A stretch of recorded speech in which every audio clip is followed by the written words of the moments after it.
नमस्कार, मी प्रोफेसर अनिल सरडे, AGM college Karad. Online लेक्चरमध्ये आपले सहर्ष स्वागत आहे. आज आपण 12वी कॉमर्स अकाउंट या विषयाचे लेक्चर पाहणार आहोत. आजच्या तासाला आपण फायनल अकाउंटचे चौथे एक्झाम्पल पाहणार आहोत.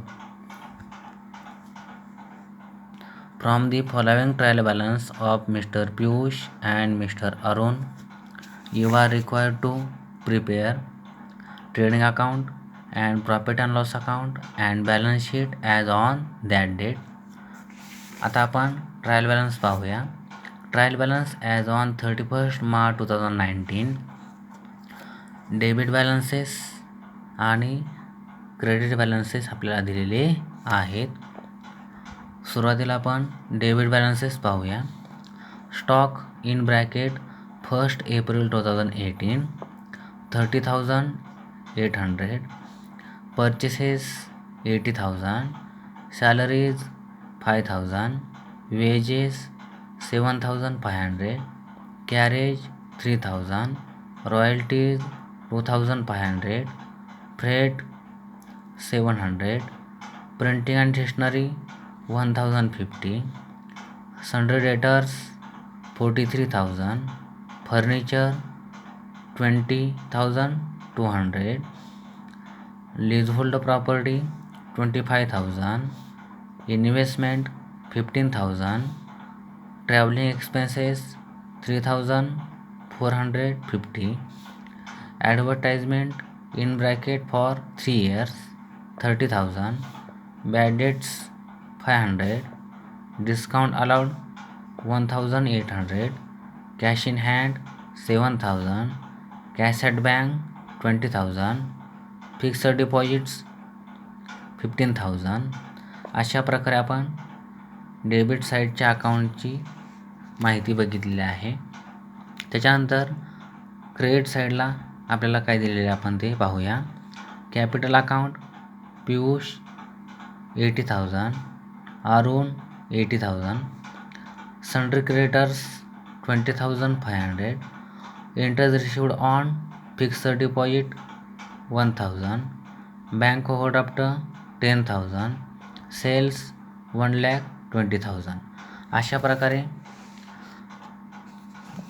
क्रेडिट बॅलन्सेस देखील आपण बघितलेले आहेत. ट्रायल बॅलन्स टॅली 3,11,500 ने झालेला आहे. आता आपण ॲडजस्टमेंट पाहूया. आणि ॲडजस्टमेंट पाहत असताना ज्या अकाउंटवरती ॲडजस्टमेंट आलेले आहे त्याला पण आपण टिक करून घेणार आहोत. Adjustment 1, stock on hand on 31 March 2019 as cost price ₹40,000 and market price ₹35,000. बरोबर. 2, आता ह्याला टिक करून घ्यायची आवश्यकता नाही. 2, interest on fixed deposit ₹1,200 is still receivable. म्हणजेच फिक्स्ड डिपॉझिटवरचं आपल्याला इंटरेस्ट येणं आहे. बरोबर. म्हणून आपण फिक्स्ड डिपॉझिटला टिक केलेलं आहे.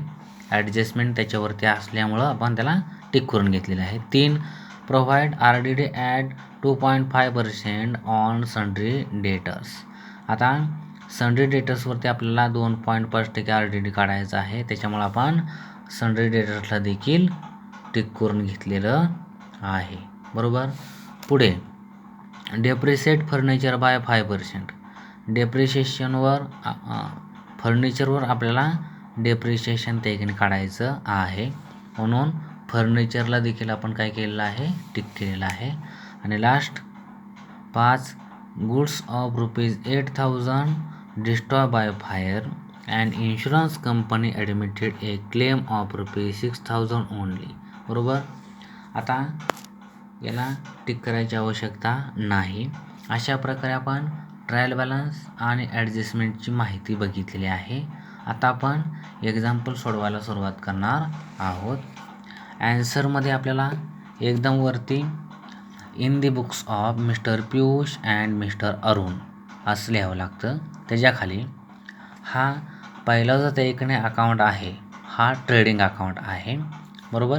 Trading account left hand side is debit, right hand side is credit. बरोबर.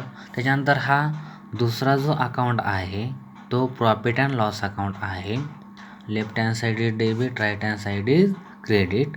हे पहिल्या पानामध्ये ओपन करायचं, हे दुसऱ्या पानामध्ये ओपन करायचं आहे आणि लास्ट तिसऱ्या पानामध्ये बॅलन्स शीट ओपन करायची आहे. बरोबर.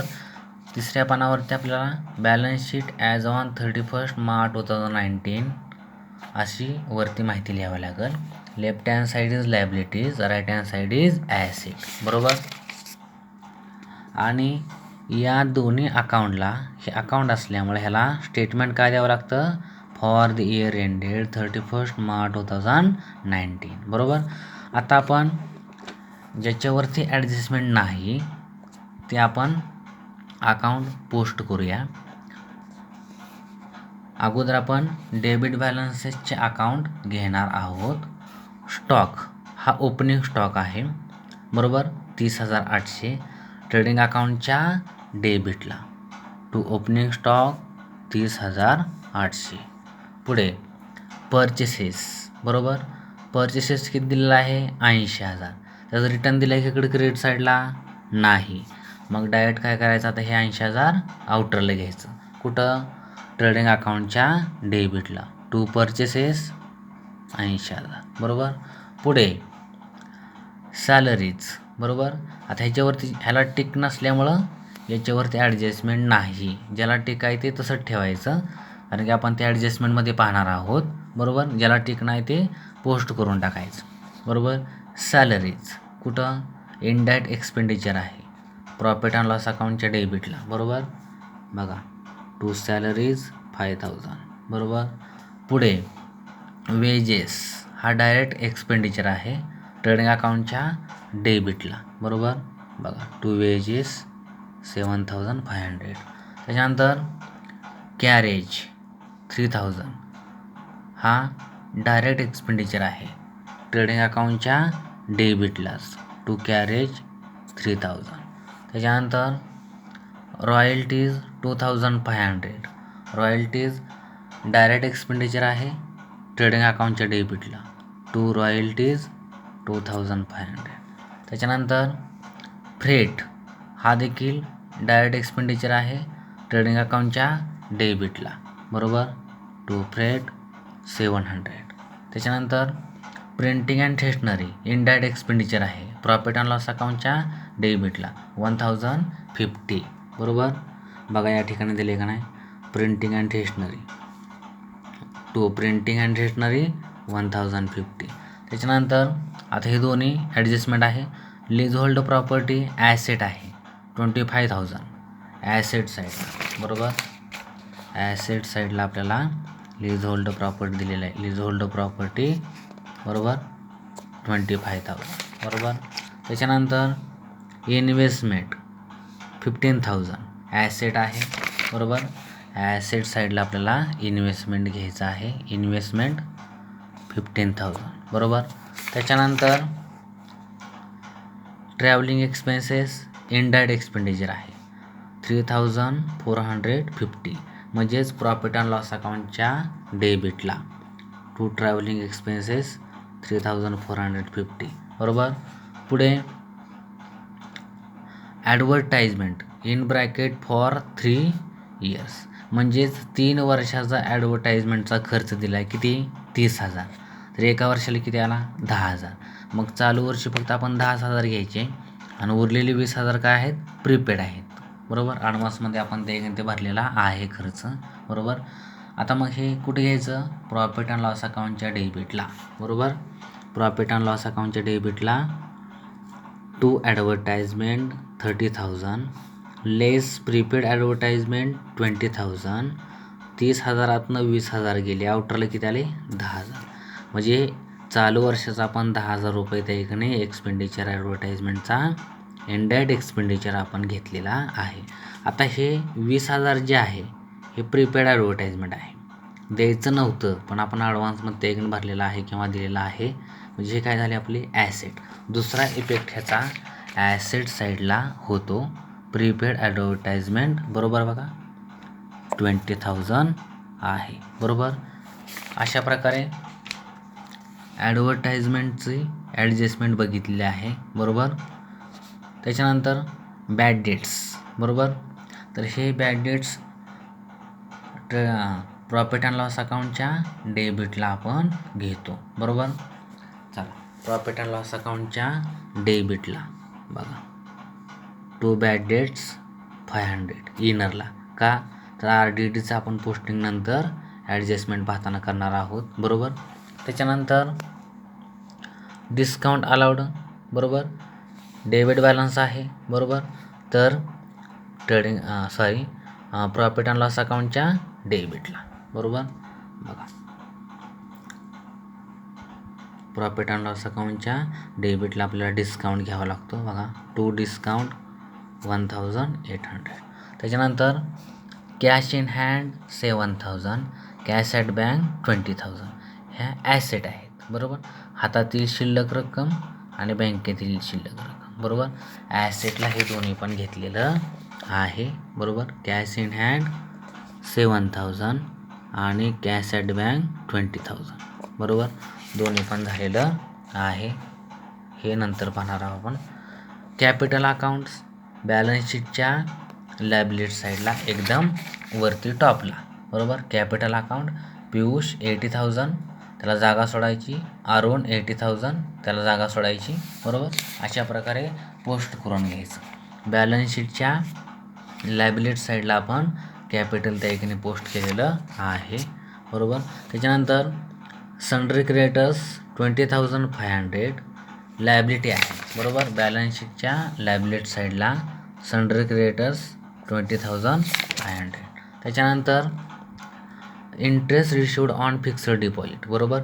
फिक्स्ड डिपॉझिटवरची इंटरेस्ट आपल्याला भेटलेला आहे 1000. कुठे घेणार आपण?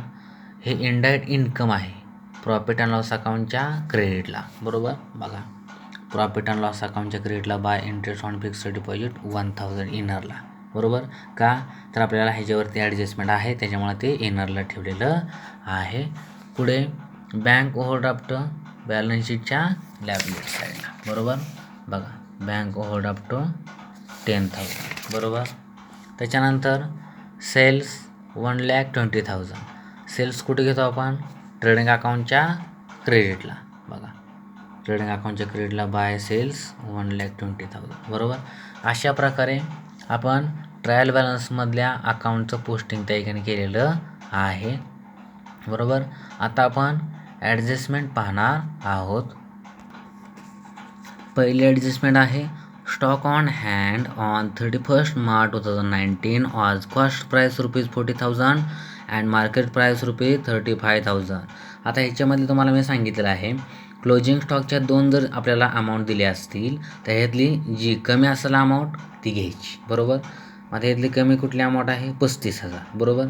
आता आपण क्लोजिंग स्टॉक कुठे घेतो? ट्रेडिंग अकाउंटच्या क्रेडिटला बाय क्लोजिंग स्टॉक 35,000 आणि बॅलन्स शीटच्या ॲसेटला, बरोबर. क्लोजिंग स्टॉक 35,000, बरोबर. पहिली ॲडजस्टमेंट आपली संपलेली आहे. पुढे 2 interest on fixed deposit ₹1,200 is still receivable. Fixed डिपॉझिटवरचं आपल्याला इंटरेस्ट किती भेटणार आहे? 1,200. चला, आता फिक्स्ड डिपॉझिटची किंमत मूळ बघूया किती? 15,000. कुठे घ्यायचं?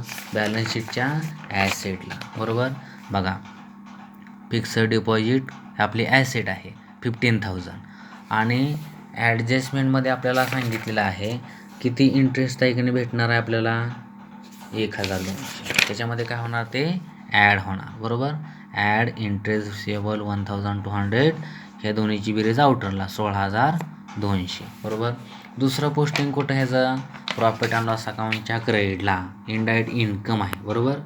ॲड इंटरेस्ट रिसिवेबल 1,200, ह्या दोन्हीची बेरीज आउटरला 2,200, बरोबर. अशा प्रकारे दुसरी ॲडजस्टमेंट देखील आपण पाहिलेली आहे. 3 provide RDD at 2.5% on sundry debtors. Sundry डेटर्सवर आपल्याला काय करायचं आहे? 2.5% म्हणजे 2.5% RDD काढायचं आहे. आता मूळ सन्ड्री डेटर्सची किंमत आपण पाहूया 43,000, बरोबर. सन्ड्री डेटर्स काय आहे? ॲसेट, म्हणून ॲसेट साईडला त्या इकडनं जायचं, बरोबर. आणि सन्ड्री डेटर्स 43,000 इनरला घ्यायचं आहे. लेस RDD 2.5%. आता हे कसं काढलं तर आपण यासाठी वर्किंग नोट त्या ठिकाणी पाहूया.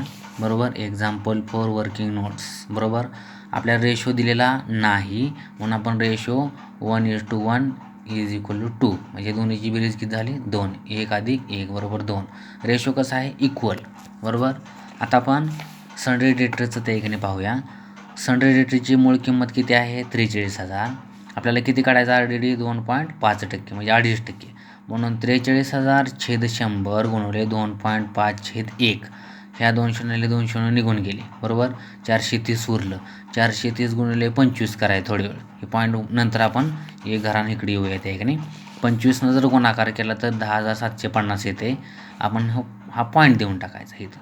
बरोबर, एक घरानं म्हणजे किती निघालं 1,075. म्हणजे 1,075 काय निघालं RDD निघालेलं आहे. बरोबर, म्हणून ते काय करायचं लेस करायचं. लेस RDD 2.5% 1,075. आता हे 43,000 मायनस 1,075 केल्यावर किती उरतं आहे आउटरला 41,925. बरोबर, 41,925 उरतं आहे. बरोबर, आता ह्या RDDचं दुसरं पोस्टिंग कुठं करायचं तर प्रॉफिट अँड लॉस अकाउंटच्या डेबिटला बॅड डेट्समध्ये घ्यायचं. Add RDD new 1,075. आपण ही सन्ड्री डेटर्सवरती काढलेली आणि आउटरला त्याची काय करायची बेरीज 1,575 घ्यायचं आहे. बरोबर, अशा प्रकारे तिसरी देखील आपण ॲडजस्टमेंट बघितलेली आहे. आता चौथी डेप्रिशिएट फर्निचर बाय 5%.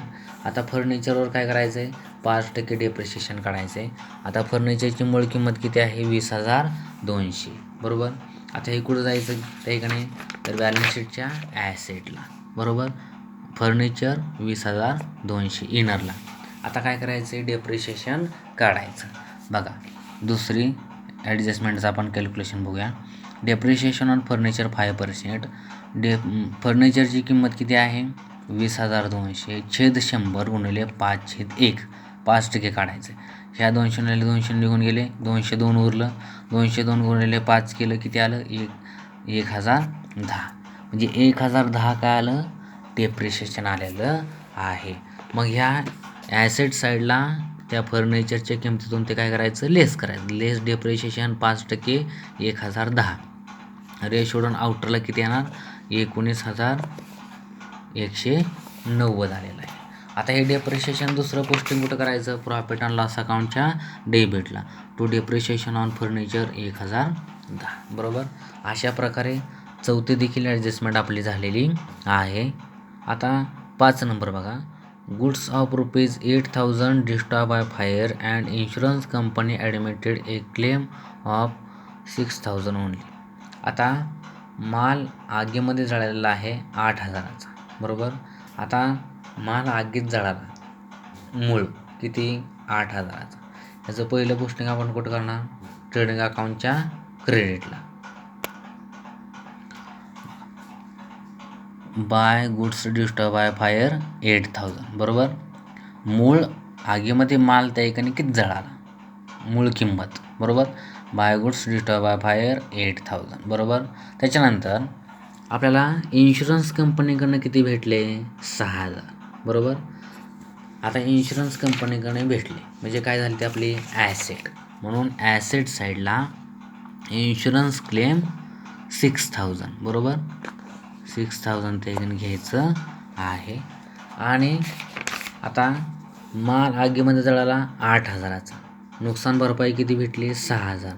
म्हणजे किती लॉस झाला आपला 2,000. तर लॉस कुठे घ्यायचा प्रॉफिट अँड लॉस अकाउंटच्या डेबिटला. बरोबर, बघा या ठिकाणी आपल्याला तो दिला असेल टू लॉस बाय फायर 2,000. बरोबर, अशा प्रकारे ह्या 5व्या ॲडजस्टमेंटचं 3 ठिकाणी पोस्टिंग होतं. ट्रेडिंग अकाउंटच्या क्रेडिटला मूळ कितीचा माल त्या ठिकाणी जळाला 8,000चा. त्याच्यानंतर इन्शुरन्स कंपनीकडे किती भेटले 6,000. ते 6,000 कुठे घेणार ॲसेट साईडला. आणि 8,000चा माल होता 6,000च भेटले म्हणजेच किती 2,000 रुपये लॉस झाला. तर लॉस कुठे घ्यायचा प्रॉफिट अँड लॉस अकाउंटच्या डेबिटला. तो त्या ठिकाणी आपण घेतलेला आहे. बरोबर, अशा प्रकारे आपण ॲडजस्टमेंटची देखील चर्चा केलेली आहे. आता आपण अकाउंट क्लोज करूया. सुरुवातीला ट्रेडिंग अकाउंट आपण क्लोज करूया. ट्रेडिंग अकाउंटची कोणती साईड मोठी आहे ते आपण बघूया.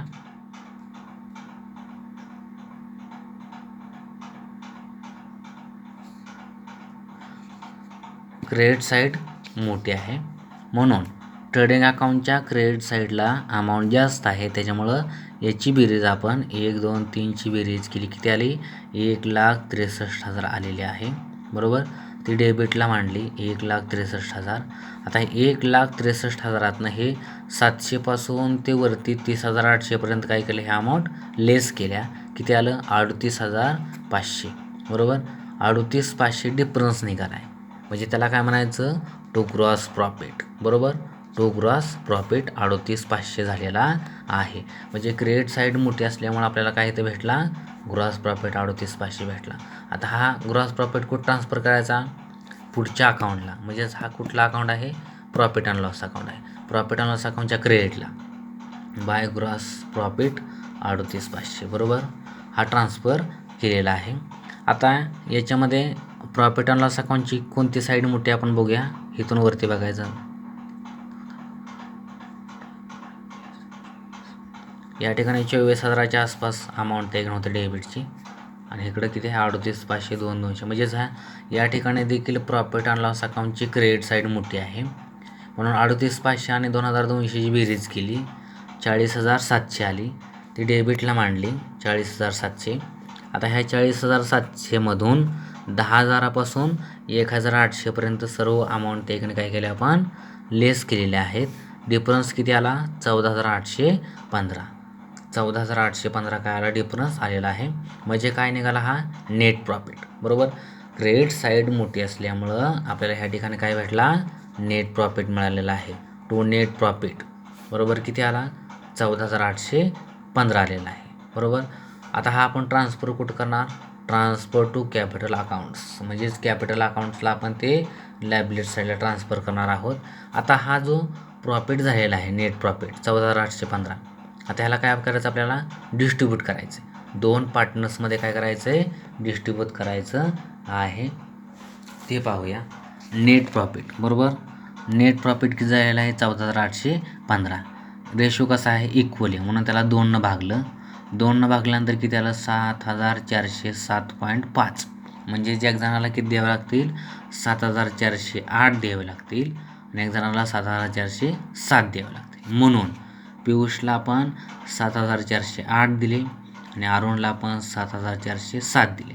दोन्हीची बेरीज किती आली, 14,815. बरोबर. म्हणजे जेवढा नेट प्रॉफिट आहे तेवढी ही बेरीज येते. बरोबर. अशा प्रकारे आपण हे डिस्ट्रीब्यूट केलेलं आहे. डिस्ट्रीब्यूट करताना ते पर्टिक्युलर कॉलममध्ये त्यांची नावं लिहावी लागतील. पियुष 7,408, अरुण 7,407. अशा प्रकारे आपण प्रॉफिट अँड लॉस अकाउंट देखील आपण क्लोज केलेला आहे. आता हा नेट प्रॉफिट ट्रान्सफर कुठं करायचा, तर बॅलन्स शीटच्या लायबिलिटी साईडला कॅपिटलमध्ये. पियुषचा कॅपिटल किती आहे, पियुषचा त्या ठिकाणी नेट प्रॉफिट त्या ठिकाणी किती आहे, 7,408. तर त्याच्यामध्ये ॲड नेट प्रॉफिट 7,408 रेशोडून आउटरला 87,408 आलेला आहे. बरोबर. अरुणचं देखील तसंच करायचं. अरुणचे देखील कॅपिटल 80,000 आहे, त्याच्यामध्ये ॲड नेट प्रॉफिट 7,407 आउटरला 87,407 आलेला आहे. अशा प्रकारे कॅपिटल अकाउंट्स देखील आपण तिथं पोस्ट करून क्लोज करून आउटरला त्या ठिकाणी अमाऊंट घेतलेली आहे. आता काय करायचं, बॅलन्स शीटच्या लायबिलिटी साईडची बेरीज आणि ॲसेट साईडची बेरीज आउटर कॉलमची सारखी आली पाहिजे. तर या ठिकाणी आपण बॅलन्स शीटच्या लायबिलिटी साईडची बेरीज केली, 2,05,315 आलेली आहे, आणि ॲसेट साईडची देखील बेरीज केलेली आहे. तिथं देखील किती आलेलं आहे, 2,05,315. अशा प्रकारे आपली बॅलन्स शीट काय झालेली आहे, टॅली झालेली आहे. अशा प्रकारे आपण 3 अकाउंट बघितलेले आहेत. ट्रेडिंग अकाउंट पाहिला, प्रॉफिट अँड लॉस अकाउंट पाहिला, बॅलन्स शीट पाहिलेली आहे. बरोबर. तर अशा प्रकारे आजच्या तासाला आपण 4थे एक्झाम्पल पाहिलेलं आहे. तर आजच्या लेक्चरला आपण या ठिकाणी थांबूया. धन्यवाद.